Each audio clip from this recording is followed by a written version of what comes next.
नमस्कार,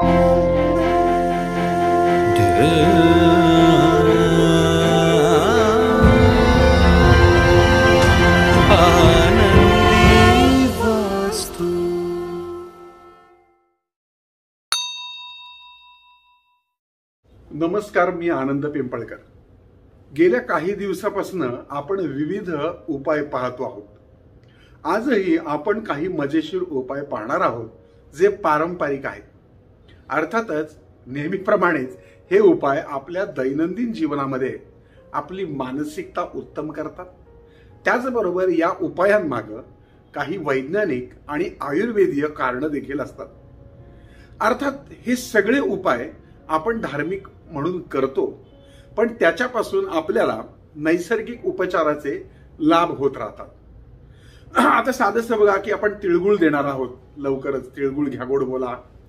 याच्या मागे सुद्धा आपल्या शरीरामध्ये स्निग्धता निर्माण व्हावी, आपल्या जीवनामध्ये आणि आपल्या लोकांमध्ये प्रेमाचा स्निग्धता निर्माण व्हावी, हे त्याच्या मागचाच हेतू आहे। आणि अशाच प्रकारचे हे उपाय असतात।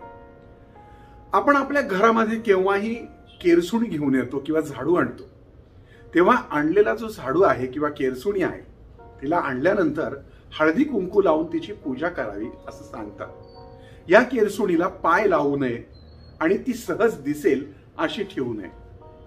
दिवे लागल्यानंतर आपल्या घरामध्ये झाडू मारू नये असं सांगितलंय। किती छान आहे नाही का आपलं धर्मशास्त्र। प्रत्येक गोष्टीला मान द्यायला सांगितलंय। अगदी झाडू केरसुणी काय तिचं महत्व, पण तरी सुद्धा ती तुमचं घर स्वच्छ करते, तर तिचे उपकार तुम्ही जाणा आणि म्हणून तिला देखील हळदी कुंकू लावून मान द्यायला आपल्या धर्मशास्त्रांनी सांगितलंय। एवढंच काय, तर अगदी चुकून कोणाला पाय लागला तरी आपण त्याला हात लावून नमस्कार करतो। या सगळ्या मागे काय आहे, तर उपकाराची, प्रेमाची आणि आदराची भावना असून कोणतीही वस्तू किंवा गोष्ट आपण घेतल्यानंतर किंवा प्राप्त केल्यानंतर तिची मनोमन हात जोडून प्रार्थना करून आपण ती वापरण्यास सुरुवात करतो। फार पूर्वी म्हणजे साधारणपणे 20-30 वर्षापूर्वी, फार पूर्वी म्हणजे 30 वर्षापूर्वी मला आठवते, नवीन कपडे आम्ही घेतल्यानंतर त्या कपड्यांना थोडंसं हळदी कुंकू लावून हात जोडून नमस्कार केला जात असे।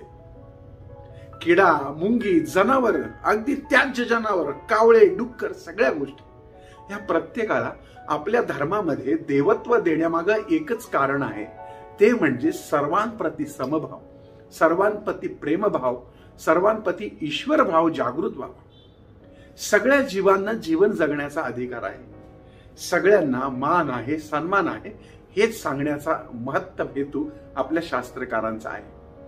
आपल्या देवता बघाल तर आपल्या लक्षात येईल की एकमेकांचे शत्रू जे मानले जातात अशी जनावरे, पक्षी हे एकाच देवाच्या ठाई बसलेले दिसतात। जसं विष्णूचं वाहन गरुड आहे तर तो नागावर झोपलाय, गणपतीचं वाहन उंदीर आहे तर त्याच्या कमरेला नाग आहे, बसायला उंदीर आहे। नाग आणि उंदराचं वैर हे सगळ्या जगाला माहिती, नागाचं आणि गरुडाचं वैर सगळ्यांना माहिती, पण तरी सुद्धा या सर्व देवतांच्या अवतीभोवती परस्पर विरुद्ध स्वभाव असलेले आणि निसर्गतः एकमेकांचे वैरीभाव असलेले प्राणी सुद्धा एकपर होऊन राहतात। हाच हेतू आपल्या ईश्वराच्या बाबतीत आहे की परमेश्वर तुम्हाला हेच सांगतो की तुम्ही सगळे माझे आहात, नागही माझा आहे, गरुडही माझा आहे, उंदीरही माझा आहे। या सर्वांचा एकच विषय आहे, तो म्हणजे सर्वानुभूती परमेश्वर एकच आहे।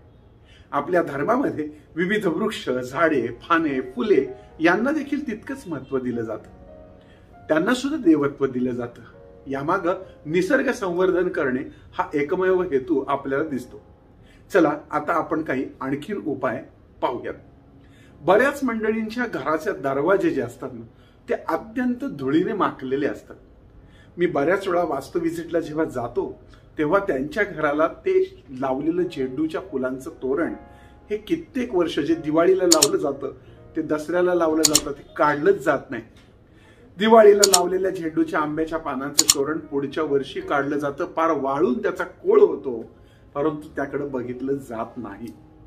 हे अयोग्य आहे। तुमचं घर हे तुमच्या दार हे तुमच्या घराचा किंवा तुमच्या घराचं मुख आहे आणि आपला चेहरा जसा आपण काळजी घेतो तसं ह्या दरवाजाची आपल्याला काळजी घेणं गरजेचं आहे। ओल्या फडक्याने त्याला पुसून काढावं, त्याला चंदनाचं अत्तर मारावं, गुलाबाचं अत्तर मारलं तरी चालेल, गणपती, जी गणेशपट्टी म्हणतो, घराच्या मुख्य दरवाजावर तुम्ही गणपती लावू शकता, तुम्ही लक्ष्मी लावू शकता किंवा तुम्ही कीर्तिमुख लावू शकता. हे अर्थात जाणकार व्यक्तीकडनं माहिती घेऊन लावा. त्याहीपेक्षा सरळ सरळ जर शक्यच असेल तर डायरेक्ट गणपती तुम्ही लावा. बऱ्याचदा असं पाहण्यात येतं की लोक गणपती पुसत नाहीत, त्याच्यावरती जाळी जळमट असतात, कित्येकदा पाली बसलेल्या असतात. त्यामुळं हे जेवढं स्वच्छ राहील तेवढं उत्तम राहील. आणि म्हणून आठवड्यातनं एकदा किंवा महिन्यातनं 2 वेळा का होईना मुख्य दरवाजा हा साफसूफ स्वच्छ करावा, सुगंधित ठेवावा.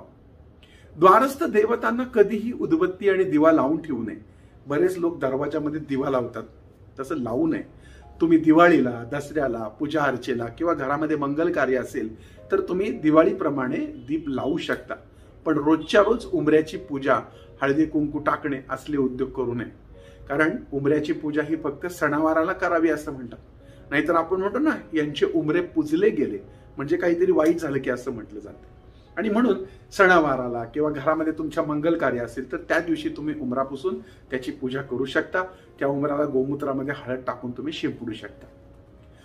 उंबराच्या झाडाचा उंबरा असेल तर उत्तम, नाहीतर साधा शिसम किंवा साग हा असणं गरजेचं. या उंबऱ्याखाली चांदीची 5 ते 11 तोळ्यापर्यंत पट्टी टाकावी. शक्य नसेल तर चांदीची 2 पावलं उजव्या बाजूला, 2 पावलं डाव्या बाजूला लावावी. मात्र ह्या चांदीच्या पावलांना लॅकर कोटिंग करून घ्यावं, जेणेकरून ती काळी पडणार नाही. ज्यावेळेस तुम्ही दरवाजा उघडून घरामध्ये जाता आणि पुन्हा दरवाजा लावता त्यावेळेस दरवाजाच्या आतून एक स्वस्तिक पिरामिड तुम्ही जरूर लावा. जर तुम्ही हे घ्यायची इच्छा नसेल तर तुम्ही कुंकवानं किंवा अष्टगंधानं स्वस्तिक काढा किंवा अष्टगंधामध्ये तांदूळाची पेस्ट म्हणजे भुकटी मिसळून तुम्ही स्वस्तिक काढा. दरवाजावर कधीही राधाकृष्ण, गणपती असे कोरलेले नसावे किंवा उजव्या सोंडीचा गणपती सुद्धा दरवाजावर नसावा. सणावाराला झेंडूच्या फुलांचं, आंब्याच्या पानांचं तोरण जरूर लावावं. आता आंब्याच्या पानांचं तोरण लावण्यामागं काय नक्की सायन्स आहे ते आपण मागे एक व्हिडिओ टाकला होता. त्याच्यामध्ये सायन्सच्या आधारे जी आंब्याची पानं असतात ती कशा पद्धतीने ऑक्सिजन तोडल्यानंतर सुद्धा प्रसारित करतात हे मी दाखवलं होतं. तुम्ही तो पाहिलाही असेल. सोशल मीडियाच्या माध्यमातून तो अनेक ठिकाणी फिरतही होता. घराचा दरवाजा नेहमी सुशोभित आणि सुगंधित असावा. दरवाजात अस्ताव्यस्त चपला काढू नये. दरवाजावर जी तुम्ही नावाची पाटी लावणार आहात त्या नावाच्या पाटीच्या आधी श्री किंवा सौ असं जरूर लिहावं. बरीच मंडळी काय करतात की दरवाजावरती जी पाटी लावतात त्याच्यावर काहीच लिहित नाहीत, नुसतं आनंद पिंपळकर. ज्यावेळेस नुसतं नाव लिहिलं जातं त्यावेळेस ते कैलासवासी आहेत का स्वर्गवासी आहेत का आणखी श्रीमान आहेत का श्रीमती हे काही कळायला मार्ग नसतो. म्हणून तुमचं नाव लिहिण्याआधी श्री किंवा सौ किंवा मिस्टर अँड मिसेस अशा पद्धतीने नाव टाकणं गरजेचं आहे. याशिवाय दरवाजात उभं राहून म्हणजे उंबऱ्यावरती उभं राहून गप्पा मारू नये. उंबऱ्यावरती उभं राहून वस्तूंची देवाणघेवाण करू नये. बऱ्याच वेळा उंबऱ्यावरती उभं राहून काही लोक खातात पितात, ते पण करू नये. काही लोक दूध घेताना उंबऱ्यावरच उभं राहून दूध घेतात. लॉन्ड्री, कपडे वगैरे घेऊन येणारी लोक सुद्धा दरवाजात तुमच्या उंबऱ्यात उभं राहून तुम्हाला देतात, पैसे घेतात. तर ह्या असं उंबऱ्यावर उभं राहून कुठलाही व्यवहार करू नये. एक जण उंबऱ्याबाहेर, एक जण उंबऱ्यात असं चालेल. त्याचबरोबर उंबऱ्यावर उभं राहून शिंकणं, खोकणं या गोष्टी अजिबातच करू नये असं शास्त्राने सांगितलंय. अर्थात हे सगळं पारंपरिक असलं तरी या गोष्टींमुळे जर वाईट होणार नसेल तर पाळायला काय बरं हरकत आहे. आजचा हा कार्यक्रम तुम्हाला निश्चित आवडला हे तुमच्या चेहऱ्यावरून कळतेच आहे. पण मला आणखीन आवडेल जेव्हा तुम्ही हे चॅनल स्वतः सबस्क्राईब करून इतरांनाही सबस्क्राईब करायला भाग पाडाल. कारण जसे तुम्ही सुखी होणार तसे बाकीचे सर्व सुखी व्हावेत अशी तुमची इच्छा जर असेल तर परमेश्वर निश्चितच तुमचं भलं करेल. चला तर मग आनंद पिंपळकर आनंदी वास्तू हे युट्यूब चॅनल सबस्क्राईब करून बेल आयकॉनला क्लिक करूया. उद्या पुन्हा आपण भेटणार आहोत. आणखीन पुढच्या काही भागांमध्ये भेटणार आहोत उपाय आणि त्या संदर्भातली माहिती घेऊन. तोपर्यंत तुमच्या आनंद पिंपळकरचा तुम्हाला जय साईराम.